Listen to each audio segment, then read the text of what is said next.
ప్రజాగలం పై చాలా నా మిత్రుల యొక్క చాలా విచిత్రమైనటువంటి కాన్వర్జేషన్ జరిగాయి. ఒకటి మోడీ గారిని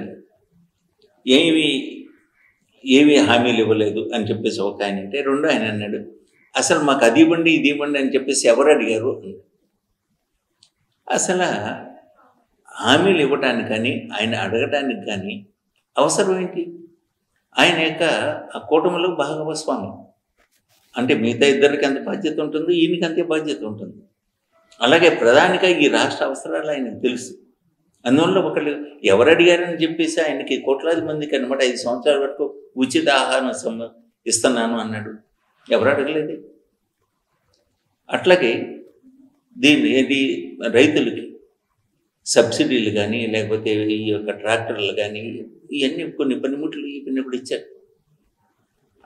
అట్లాగే అనమాట మహిళలకి శిక్షణకి ఇవ్వటానికి, కిట్స్ ఇవ్వటానికి, డ్రోన్స్తో అనమాట ఇచ్చేయటానికి ఇలా చాలా పథకాలు ఇస్తారు. అంటే దేశానికి జాతికి ఏది ముందుకెళ్ళటానికి ఏది అవసరం అనేటువంటిది ఒక బృందం వర్కౌట్ చేస్తుంది.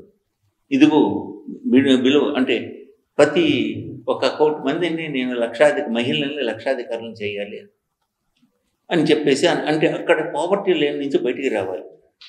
ప్రతి మహిళ అంటే ఒక గ్యాస్ బండ మీద అనమాట వంట చేయాలి. అంతేగాని ఈ యొక్క కట్టి పొలాలు పిడకల మీద చేయడానికి వీల్లేదు. దానికి ఏంటి పథకం? ప్రతి వాళ్ళకే బ్యాంక్ అకౌంట్ ఉండాలి. ఇవన్నీ కూడా ఎవరు చెప్పలేదు. వాళ్ళ యొక్క పావర్టీ లైన్ నుంచి బయటికి రావాలి, సాధికారత రావాలి, వాళ్ళకు ఒక సోషల్ స్టేటస్ డిగ్నిటీ కావాలి అన్నాడు. దాన్ని ఏ విధంగా సాధించాలన్న దాన్ని కొంత మొడాలిటీస్ వర్కౌట్ చేసే టీమ్స్ ఉన్నాయి. వాళ్ళు చేశారు, పెట్టారు. ఆ ప్రణాళికని పక్కాగా పకడ్బందీగా అమలు చేస్తారు. అలాగే ప్రతి సమస్యకి శాశ్వత పరిష్కారాలు ఒక్కొక్కటి చేసుకుంటూ వస్తాను. అందువల్ల ఆయన భాగస్వామి కాబట్టి ఆయన ఎవరు అడగక్కర్లేదు. అలాగే ఆయన బాధ్యతగా తీసుకొని రేపు అధికారం రాగానే అవన్నీ ఆ మేనిఫెస్టోలో ఏదైతే ఈ యొక్క అత్యవసరమైనటువంటి విషయాలు ఇవన్నీ కూడా మేనిఫెస్టోలో ఉంటుంది. ఆ మేనిఫెస్టోని అమలు చేసి తీరాలి. అది చేస్తారని నమ్మకం కూడా ఉంది. అలాగే ఈ సినిమా ఈ యొక్క ప్రజాగలం ఫ్లాప్ అన్నారు అంబటి రాంబాబు గారు.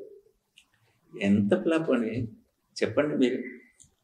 మోడీ గారు రాగానే జనం అసలు మీరు బారులు తిరిగి అసలు రోడ్డుకి ఇరువైపులా అనమాట ట్రాఫిక్ మొత్తం కూడా నిలబడిపోయినాయి. రోడ్లన్నీ కూడా అనమాట వాహనాలతో నిండిపోయినాయి. ఈయన హెలికాప్టర్ దిక్కగానే ఈయన చూడటానికి పోలోమంటే జనాలు అందరూ కూడా ఉరుకులు పరుగులు వేసుకొని వచ్చేసి ఆయన దగ్గర చూడటానికి ఇచ్చేశారు. మళ్ళీ ఆయన రాగానే మోడీ మోడీ మోడీ అని చెప్పేసి అన్నమాట స్లోగన్స్ పోరెత్తింది. అలాగే ఆయన్ని దగ్గర నుంచి చూడటానికి జనాలు అసలు తోసుకొని ఒక కడలి ఒక సునామీ లాగా అనమాట ముందుకు తోసుకొచ్చి పోలీసులు 6,000 మంది పోలీసుల్ని పెట్టారు.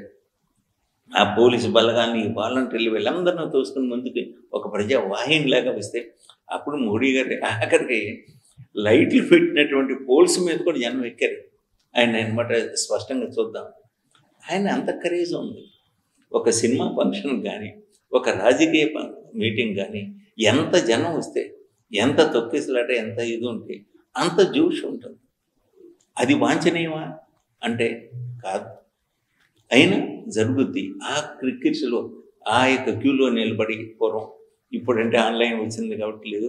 ఆ రోజులైతే మన టికెట్ క్యూలో నిలబడి తోసుకుంటూ వెళ్ళి టికెట్లు తెచ్చుకొని ఫస్ట్ షో చూడటం అదొక థ్రిల్.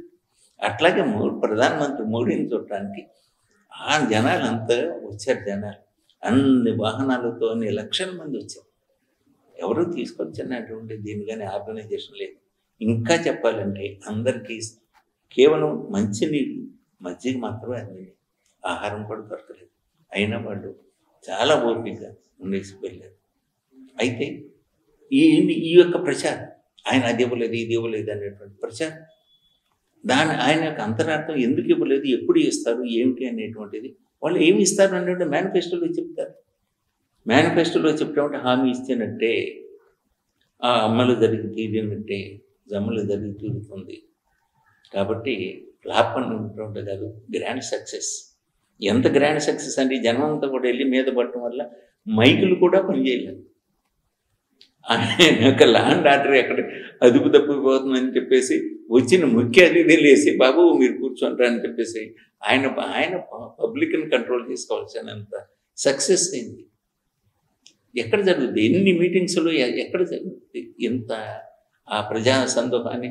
అసలు ముఖ్య అతిథి వచ్చేసి కూర్చోయ్యా మీరు టవర్స్ ఎక్కమాకండి, అది కరెంటు, అది దిగండి అని చెప్పేసి ఆయన చెప్పాడంటే అర్థం చేసుకోండి. ఆయనే చెప్పాడు, మీ ఉత్సాహాన్ని నేను అర్థం చేసుకున్నాను, మీ అభిమానాన్ని నేను గ్రహించాను అని చెప్పి. అది చాలు కదా.